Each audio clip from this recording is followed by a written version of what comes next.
Picture this scenario. You are stranded in the unforgiving wilderness as the sun dips below the horizon. The temperature is plummeting fast, and your stomach is cramping from the gnawing cold that has settled deep in your bones. You have a backpack full of expensive freeze-dried meals and a high-tech water filter, but there is one critical problem. You have no way to cook them. Your fancy propane stove sputtered its last breath days ago, and the matches you packed are damp and useless. By all logic, you are facing a long, hungry night that could turn into a desperate fight for survival. Yet, just a few miles away, a resourceful drifter is boiling a pot of hot soup using nothing but 2 old tin cans and a handful of twigs. Why is he thriving while you are starving? What does he know about thermodynamics that the retail outlets selling you $200 titanium cook sets aren't telling you? It turns out that a person cooking over a homemade hobo stove built for $15 is often safer, warmer, and better fed than you will ever be with your fragile, fuel-dependent expedition gear. They haven't just learned to make do. They have mastered the art of harnessing fire using nothing but scrap metal and basic physics. Here at Oddly Methods, we believe that survival isn't about what you buy, but what you know. Today, we are going to break down the genius, battle-tested hacks that keep people alive when their gear fails them, and it might make you angry if you just bought a brand new stove. Your expensive gas stove is essentially a paperweight once the fuel runs out. You are sitting there shivering uncontrollably while a guy down the river with a rusty coffee can is boiling water in minutes. What is his secret? It's not magic. It is the principle of gasification. Homeless survivalists and backyard engineers have figured out the exact same principle that NASA uses for rocket propulsion, but on a micro scale. The strategy is incredibly simple but effective. Create a double-walled combustion chamber. They take 2 metal cans, often salvaged from the trash, and nest them together. This is a core concept we explore often at Oddly Methods because it turns waste into power. The goal is to create a space between the inner and outer walls where air is superheated. As the fire burns in the inner can, it draws cool air up through the bottom vents. That air travels up between the walls, gets heated by the fire, and then blasts out of small holes near the top rim as a jet of intensely hot oxygen. This creates a secondary burn that incinerates the smoke. The result?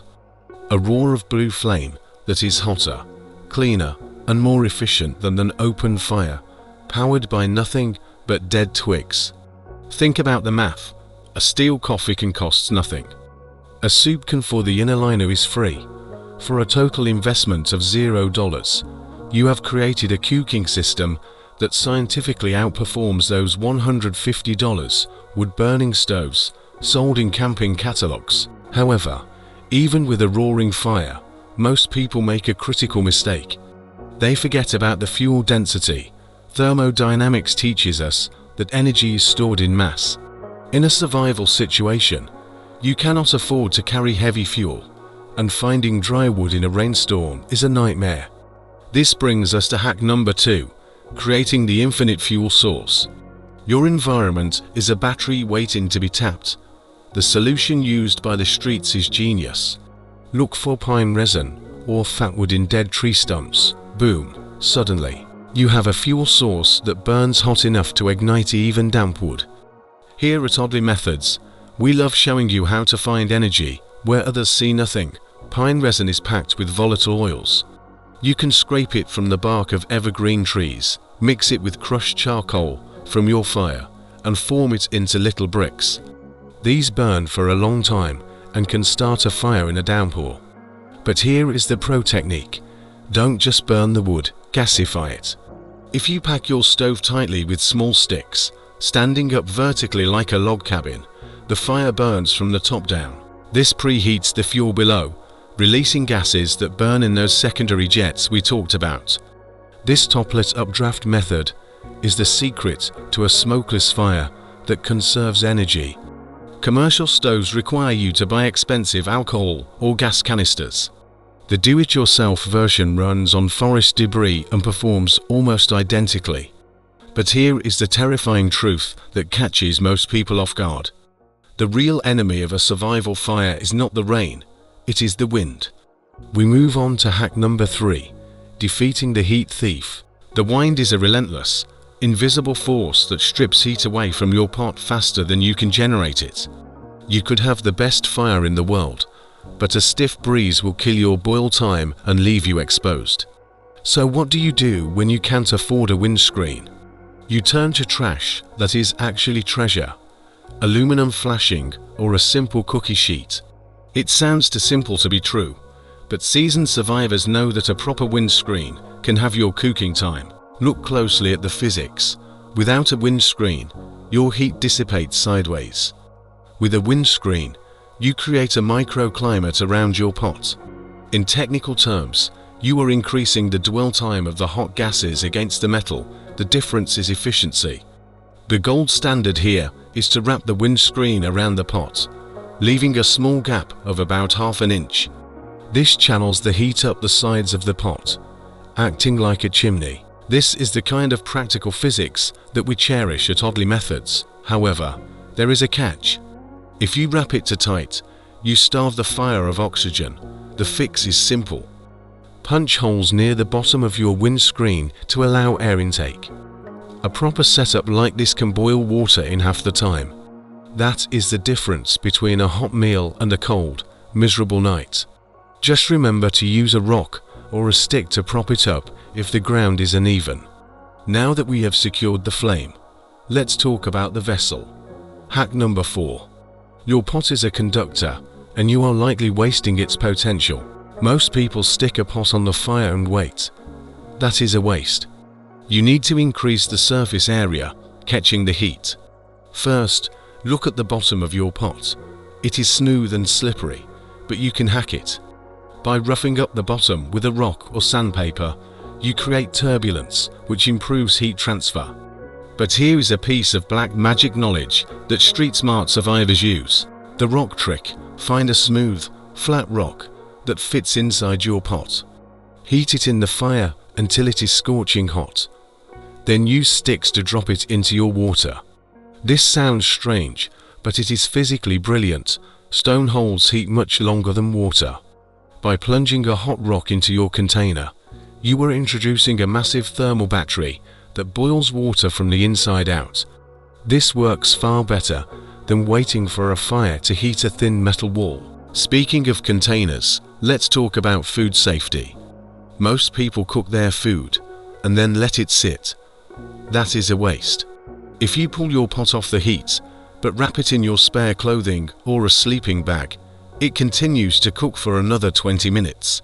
This is called thermal cooking, and it saves fuel. It is about working smarter, not harder, but a fire needs respect. Your survival stove doesn't run on wishes. It runs on physics. The heat generated needs to be managed. This is something we emphasize heavily on Oddly Methods because safety is the ultimate survival skill. We have covered the stove and the fire, but we need to have a serious conversation about hack number 5 because getting this wrong will burn your camp down. Every single year, tragic headlines appear about wildfires started by careless campers. They build a fire on the ground, the wind shifts, and disaster strikes. Safe options do exist, but you have to be clever. An elevated platform is the key. Using a few flat stones or a metal grate found in the trash, you can raise your stove off the ground.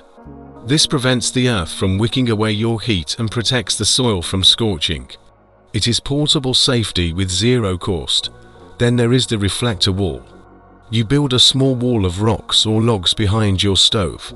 It reflects the radiant heat back at you and your pot, and it channels the smoke up and away. Even a simple sheet of aluminum foil propped up behind the fire can reflect a surprising amount of warmth back to your shivering body. It acts like a mirror for heat. If you want to see more setups like this, Oddly Methods has a library of them. But listen closely. Carbon monoxide is still a risk if you are in a shelter. Never cook inside a tent. Being cold is uncomfortable, but carbon monoxide poisoning is final. As the night deepens, your body enters survival mode. You need to keep your core temperature up while you cook. The ground is a heat sink, so while you cook, stand on a piece of cardboard or a foam pad. This keeps your feet warm and preserves your energy. Another pro tip: heat a few stones around the fire, wrap them in cloth, and put them in your sleeping bag while you eat. By the time you finish your meal, your bed will be preheated. This is the level of foresight that separates the survivors from the statistics. Remember, a warm meal does more than feed you. It fuels your morale. Finally, you must master the timing. Your fire needs attention. A small stick stove requires feeding every few minutes. Do not wait until the flame dies to add fuel. Feed it proactively, small amounts at a time. This maintains a constant temperature. Climbing into your sleeping bag with a belly full of hot food is the ultimate survival luxury. It fuels your metabolism through the night.